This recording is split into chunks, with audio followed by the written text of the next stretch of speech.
Hi అండి. ఈరోజు కథ అమ్మ గురించి. ఎన్ని జన్మలెత్తినా నా తల్లి రుణం తీర్చుకోలేను అంటూ ఓ కొడుకు చెప్పే ఆవేదన ఈ కథ. ఓ అమ్మ కథ. ఎవరైనా మన ఛానల్ని ఫస్ట్ టైం చూస్తుంటే లైక్ చేయండి, పనిలో పనిగా సబ్స్క్రైబ్ చేసేయండి. మా అమ్మకు ఒక్క కన్నే ఉండేది.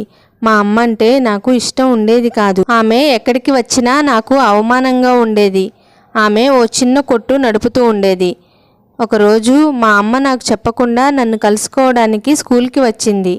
అప్పటి నుంచి చూడండి, నా స్నేహితులందరూ మీ అమ్మ ఒంటికన్నిది అంటూ వెక్కిరించి అవహేళన చేసేవాళ్ళు. స్కూల్కే కాదు, బంధువుల ఇంటికి వెళ్ళినా ఎక్కడికి వెళ్ళినా నాకు ఈ అవమానాలే.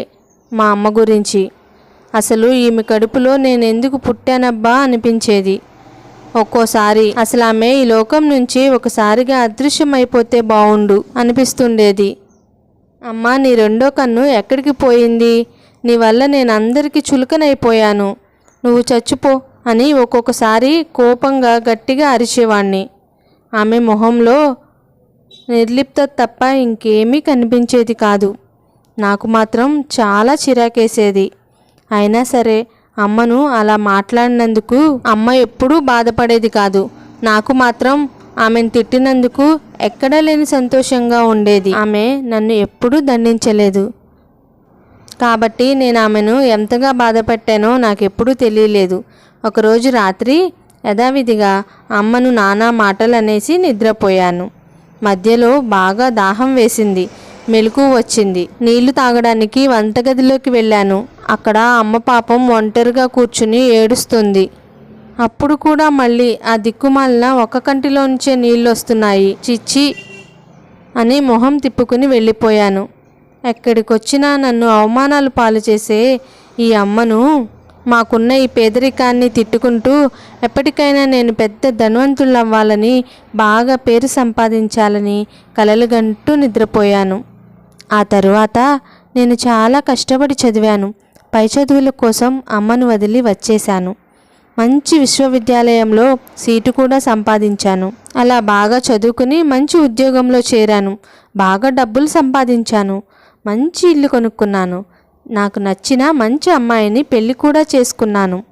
నాకిప్పుడు 2 పిల్లలు. ఇప్పుడు నేను చాలా అంటే చాలా సంతోషంగా ఉంటున్నాను. ఎందుకంటే ఇక్కడ ఆ ఒంటికన్న అమ్మ లేదు కదా, అందుకని. ఒకానొక రోజు ఈ ఎడతెరిపి లేని సంతోషాలతో సాగిపోతున్న నా జీవితంలోనికి మళ్ళీ వచ్చింది ఆ ఒంటికన్ను మహాతల్లి. ఎవరా అనుకుంటున్నారా? ఇంకెవరు, మా అమ్మ. ఆమె గుమ్మంలోకి రాగానే ఆమె ఒంటికన్ను మొహం చూసి నా పెద్ద కూతురు దడుచుకుంది. వెంటనే నేను ఆమెను గుర్తుపట్టక, ఎవరు నువ్వు, ఎందుకొచ్చావు? నా పాప నిన్ను చూసి దడుచుకుంది. నువ్వెవరో నాకు తెలియదు కానీ ముందు అర్జెంటుగా ఇక్కడి నుంచి వెళ్ళిపో. ఆమె ఎవరో తెలిసినా కూడా సాధ్యమైనంత వరకు ఆమె ఎవరో తెలియనట్లే ప్రవర్తించాను. నా మాటలకు అమ్మా, బాబు నేను తెలియక వచ్చాను అని చెప్పి ఆమె అదృశ్యమైపోయింది. అమ్మయ్య, ఆమె నన్ను గుర్తుపట్టలేదులే అని ఊపిరి పీల్చుకున్నాను. ఏదో విధంగా ఆమెను తిప్పి పంపించేశాను. జీవితాంతం ఆమెను పట్టించుకోవాల్సిన అవసరం నాకు లేదు అనుకుంటూ గుండె నిబ్బరంగా కూర్చున్నాను. కానీ కొద్ది రోజులకు పాఠశాల పూర్వ విద్యార్థుల సమ్మేళనానికి రమ్మని ఒక ఆహ్వాన పత్రం అందింది నాకు. నా చిన్ననాటి ఊరికి వ్యాపార నిమిత్తం వెళ్తున్నానని నా భార్యకి చెప్పి ఇంటి నుండి బయలుదేరాను. స్కూల్లో కార్యక్రమం అయిపోయిన తర్వాత నేను మా పూరి గుడిసె దగ్గరికి వెళ్ళాను. ఎంత వద్దనుకున్నా నా కళ్ళు ఆ ఇంటి వైపుకే లాగాయి. ఇంటి దగ్గరికి వెళ్ళగానే ఇంట్లోకి వెళ్లకుండా రాలేకపోయాను. ఒకసారి ఇంటి లోపలికి వెళ్ళి వద్దామని తలుపులు తీసేసరికి నా తల్లి ఒంటరిగా కటిక నేలపై పడి ఉంది. ఆమె చేతిలో ఒక ఉత్తరం కూడా ఉంది. అది నా కోసమే రాసిపెట్టుంది. ఆ ఉత్తరంలో ఉన్న సారాంశం ఏంటంటే, నేను బతకాల్సిన దానికంటే ఎక్కువే బతికాను. అరే నాన్న, నేనింకా నీ ఉండే దగ్గరికి రానురా, కానీ నువ్వైనా నా దగ్గరికి వచ్చిపోరా కన్నా. ఏం చేయమంటావు? నిన్ను చూడకుండా ఉండలేకపోతున్నాను. కన్నపేగురా, ఎన్నాళ్ళని తట్టుకుంటాను నిన్ను చూడకుండా. నువ్వు నీ చిన్ననాటి స్కూల్ చూడ్డానికి మా ఊరు వస్తున్నావని తెలిసింది. నా ఆనందానికి పట్టపగ్గాలు లేవురా. కానీ నేను మాత్రం నీ కోసం స్కూల్ దగ్గరికి రానులే. వస్తే నీకు మళ్ళీ అవమానం చేసిన దాన్ని అవుతాను కదా. ఒక్క విషయం కన్నా, ఇప్పటికైనా చెప్పడం తప్పడం లేదురా. నువ్వు చిన్నపిల్లాడిగా ఉన్నప్పుడు ఒక ప్రమాదంలో నీ కన్ను పోయింది. మీ నాన్న ఎలాగూ లేరు. నా ప్రాణానికి ప్రాణంగా నిన్ను పెంచుకుంటున్నాను. నా ప్రాణానికి ప్రాణమైన నిన్ను ఒక కంటితో చూడలేకపోయానురా. అందుకనే నా కంటిని తీసి నీకు పెట్టమన్నాను. చిన్నప్పుడు నేను నీతో గడిపిన రోజులన్నీ నా హృదయంలో శాశ్వతంగా నిలిచిపోయున్న మధురానుభూతులు. అమ్మ ఉత్తరంలో చెప్పిన ఈ మాటతో ఉత్తరం తడిసి ముద్దయిపోయింది. నాకు ప్రపంచం కనిపించడం లేదు. నవనాడులు కుంగిపోయాయి. ఎంత పని చేశానమ్మా.